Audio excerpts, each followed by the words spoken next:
નમસ્તે વિદ્યાર્થીઓ, ધોરણ 11 સાયન્સ એટલે કે વિજ્ઞાન પ્રવાહમાં આપ સૌનું સ્વાગત કરવામાં આવે છે। તમારા સૌના માટે સારા સમાચાર એ કહેવાય કે તમે બધાએ માર્ચ 2020 ની એસએસસી ની સર્ટિફિકેટ માટેની બોર્ડ એક્ઝામ જે હતી એ પાસ કરી, એ બદલ આપ સૌને ખૂબ ખૂબ અભિનંદન। હવે આપણે વિજ્ઞાન પ્રવાહ વિશે પાયાની માહિતી મેળવીશું અને એની અંદર ભૌતિક વિજ્ઞાન વિષયમાં આપણે ચેપ્ટર નંબર 1 ની અંદર થોડો પ્રવેશ કરીશું। શરૂઆત કરીએ।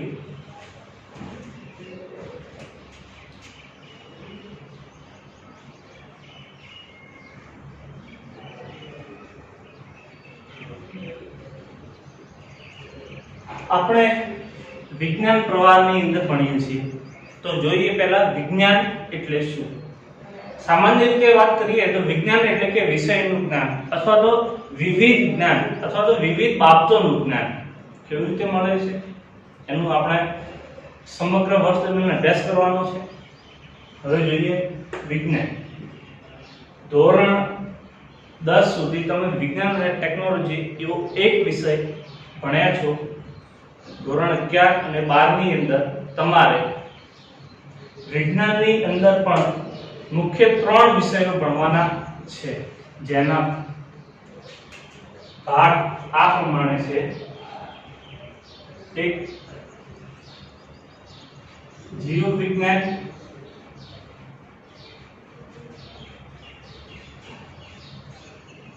બે ભૌતિક વિજ્ઞાન,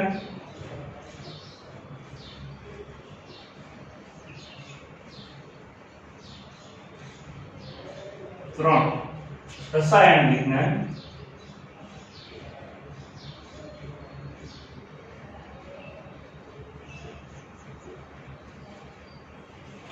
ટૂંકમાં પરિચય લઈએ।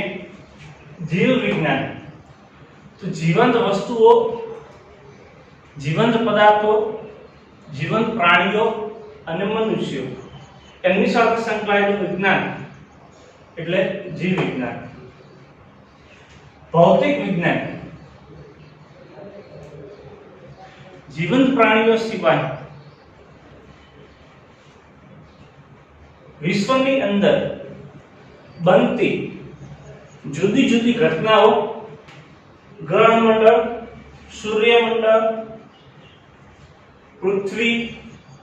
પૃથ્વીના વિવિધ પ્રકારના આવરણો, જુદા જુદા પદાર્થો, તેની બનાવટ, અવકાશીય પદાર્થો, તેની બનાવટ, તેની સંરચના, વિદ્યુત, ઇલેક્ટ્રિસિટી, બરાબર, ચુંબકીય તત્વો, વિદ્યુત અને ચુંબકીય તત્વો વગેરે જેવી ઘણી બધી બાબતો છે એનો અભ્યાસ આપણે ભૌતિક વિજ્ઞાન વિષયની અંદર કરવાનો છે। રસાયણ વિજ્ઞાન જીવિત પશુ, પક્ષી, મનુષ્ય તથા પ્રકૃતિ અને અન્ય પદાર્થો, તત્વો, સંયોજન, મિશ્રણ વગેરે પદાર્થો એકબીજા સાથે કેવી રીતે સંકળાયેલા છે, આપણા વ્યવહારના જીવનની અંદર જુદી જુદી ક્રિયાઓ થાય એ દરમિયાન વિજ્ઞાન આપણને રાસાયણિક રીતે કેવી રીતે મદદરૂપ થાય છે એની ચર્ચા રસાયણ વિજ્ઞાનમાં કરવાની હોય છે, બરાબર છે। હવે આપણે આગળ જોઈશું કે વિજ્ઞાન શબ્દ જે છે એનો ઇતિહાસ શું છે, બરાબર છે। વિજ્ઞાન શબ્દનો ઇતિહાસ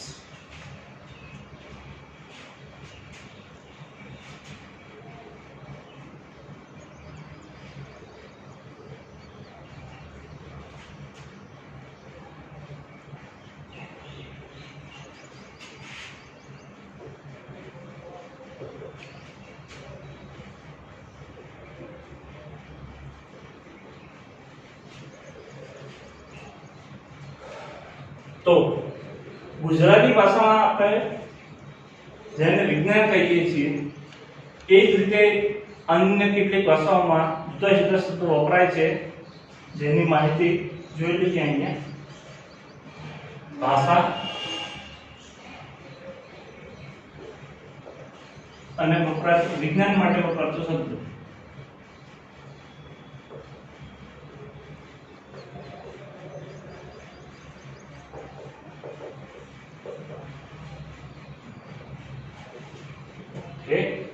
સૌપ્રથમ જોઈએ આપણે ગુજરાતી ભાષા.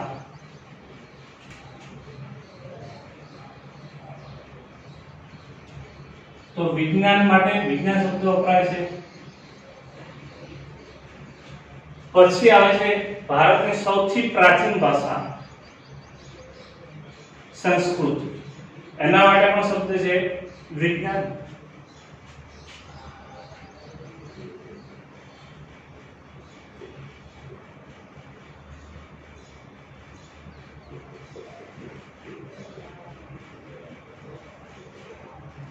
ત્યાર પછી અરબી ભાષા.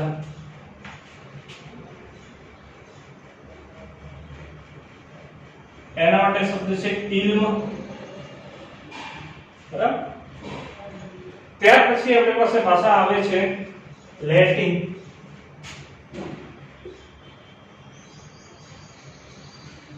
એના માટે શબ્દ છે સિન્ટિયા. આમ અંગ્રેજી ભાષા સાયન્સ.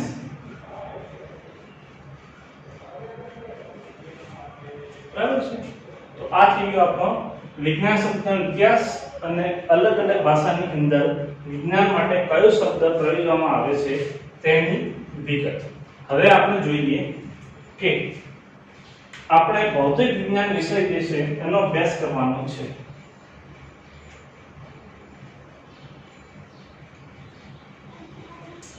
ભૌતિક વિજ્ઞાન એ મૂળભૂત શબ્દ સંસ્કૃત ભૌતિકી ઉપરથી આવેલો છે.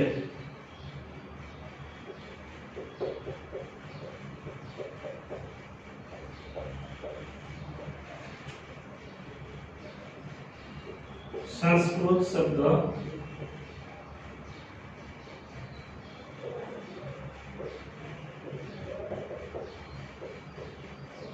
ભૌતિકી ઉપરથી આવેલો છે, જેનો મતલબ થાય છે પ્રકૃતિનું જ્ઞાન.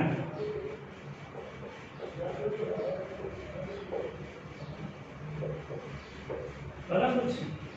ઓકે. ત્યાર પછી આપણે લોકો ધીમે ધીમે વિજ્ઞાનની અંદર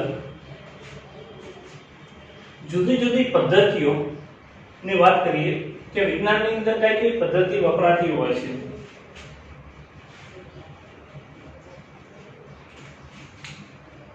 વૈજ્ઞાનિક પદ્ધતિઓ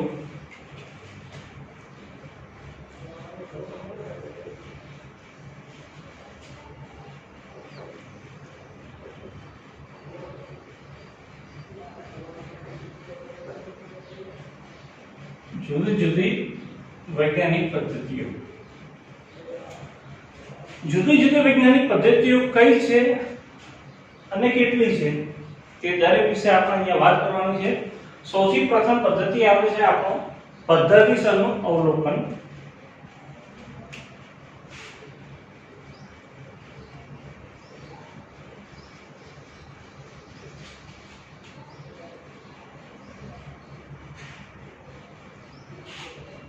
બરાબર છે. જેમ કે ઝાડ ઉપરથી ફળ નીચે પડે તો એ નીચે કેમ પડે છે, અથવા કોઈ પણ પથ્થર જે છે લઈએ અને આપણે ઉપર ફેંકીએ. બરાબર છે. આ માર્કર ઉપર ફેંકી તો ઉપર ફેંક્યા પછી નીચે કેમ આવે છે અથવા ઉપર કેટલી જાય છે, એને કહેવાય પદ્ધતિસરનું અવલોકન. એના પછી આવે છે નિયંત્રિત પ્રયોગો.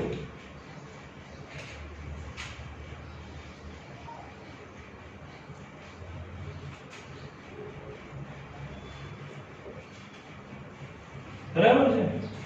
એટલે કે શું આપણે માર્કરને ઉપર ફેંકીએ તો માર્કર જ નીચે આવે છે કે અન્ય પદાર્થો જેમ કે પથ્થર એની ઉપર ફેંકવાથી પથ્થર નીચે ઉપર જાય પછી નીચે આવે છે. સફરજન ઉપર ફેંકીએ અને નીચે આવે છે. આ બધી ઘટનાઓ જે છે એ નિયંત્રિત સ્વરૂપની અંદર જુદા જુદા પ્રયોગો કરવામાં આવતા હોય છે, જેમ કે કાપડ.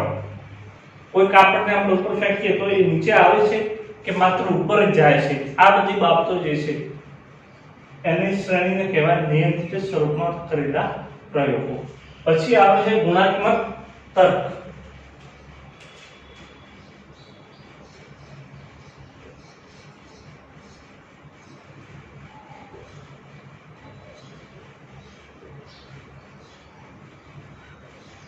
ગુણાત્મક અને માત્રાત્મક તર્ક. ગુણાત્મક અને માત્રાત્મક તર્ક એટલે શું?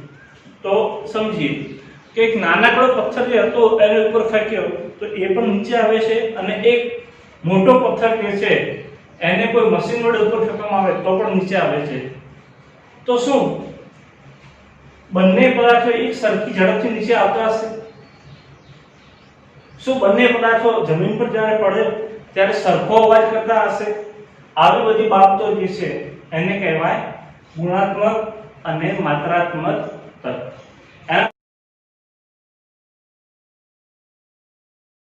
એના પછી આવે છે ગણિતિક નમૂના.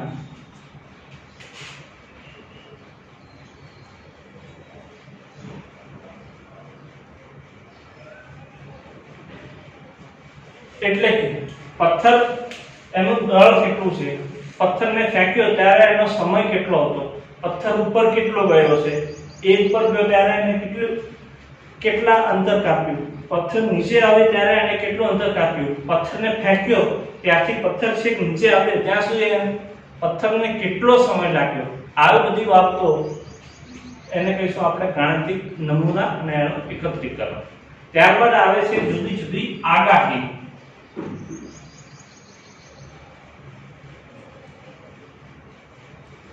જેમ કે આગાહીની અંદર કહે છે કે ભાઈ પથ્થર જે છે એને ઉપર ફેંકીએ થોડી વારની અંદર પથ્થર નીચે આવી જાય છે, જ્યારે કાપડને ઉપર ફેંકીએ તો કાપડ વધારે ઉપર જતું નથી, ઝડપથી નીચે જાય છે. બરાબર છે? એવી પ્રકારની આગાહી કરી શકાય કે ભાઈ આ પદાર્થ કયા પદાર્થનો છે, વાયુ સ્વરૂપનો છે, ઘન સ્વરૂપનો છે કે પ્રવાહી સ્વરૂપનો છે. અને સૌથી છેલ્લે આવે છે આપણે આગાહી.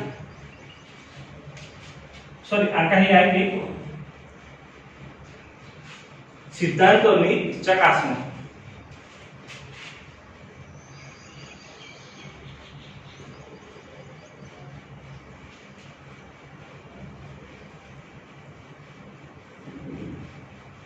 એટલે કે દળદાર પદાર્થ જે છે એ પદાર્થને ઉપર નાખો તો નીચે જ આવશે, અન્ય કોઈ પદાર્થ છે જેમ કે રબર છે એને ઉપર નાખો નીચે આવશે, માર્કર છે એને ઉપર નાખીશું તો પણ નીચે આવશે. આ આપણે એક સિદ્ધાંત તારવી શકીએ કે કોઈ પણ પદાર્થને આપણે ઉપરની તરફ ફેંકીએ તો એ પદાર્થ પૃથ્વીના ગુરુત્વાકર્ષણ બળની અસર નીચેની તરફ આવે છે. એ એટલે કે આપણે સિદ્ધાંતોની ચકાસણી.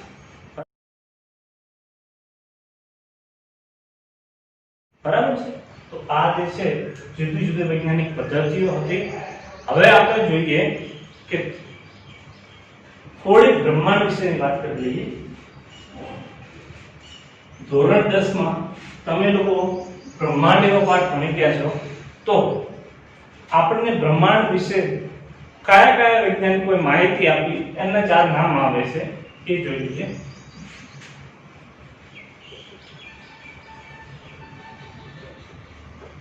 અવકાશની માહિતી આપનાર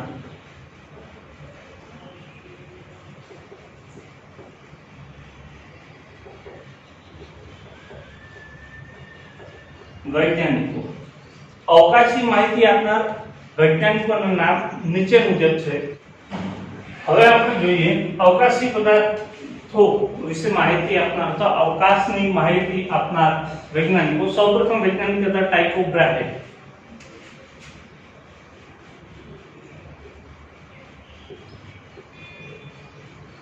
ટાઇકો બ્રાહે કે જે 15મી અને 16મી સદીની અંદર થઈ ગયા હતા. ત્યારબાદના વૈજ્ઞાનિકનું નામ આવે છે જોહાનિસ કેપ્ટલ.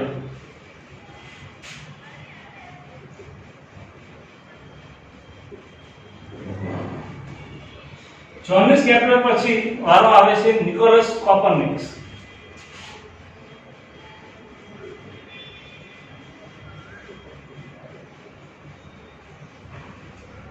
નિકોલસ કોપરનિકસ આ એ વૈજ્ઞાનિક છે જેમણે આપણે સૂર્ય કેન્દ્રીવાદ આપ્યો.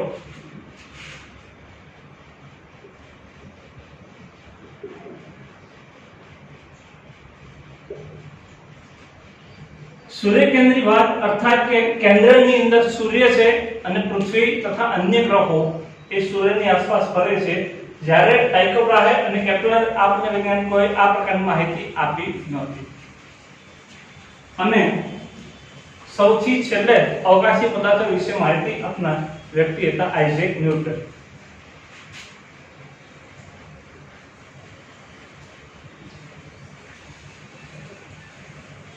સૂર્ય કેન્દ્રીવાદ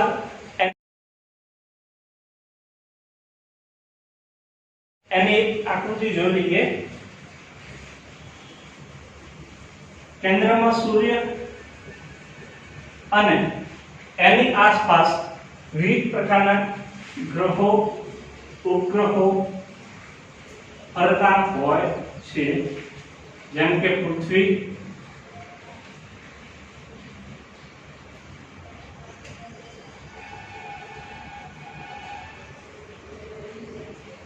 શુક્ર, મંગળ વગેરે.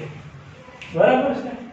તો આ ચાર વૈજ્ઞાનિકોએ આપણને જે અવકાશી માહિતી આપી હતી એના વિશેની આટલી વાત છે.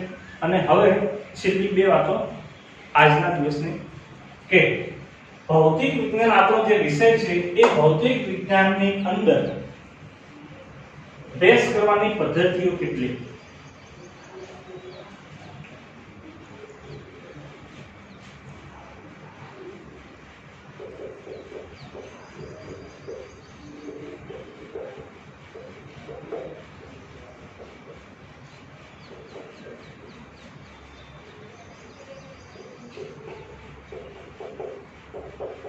ભૌતિક વિજ્ઞાનમાં અભ્યાસ કરવાની બે રીત.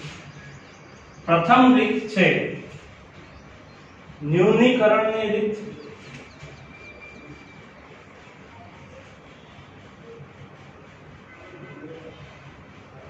અને બીજી રીત છે એકીકરણ.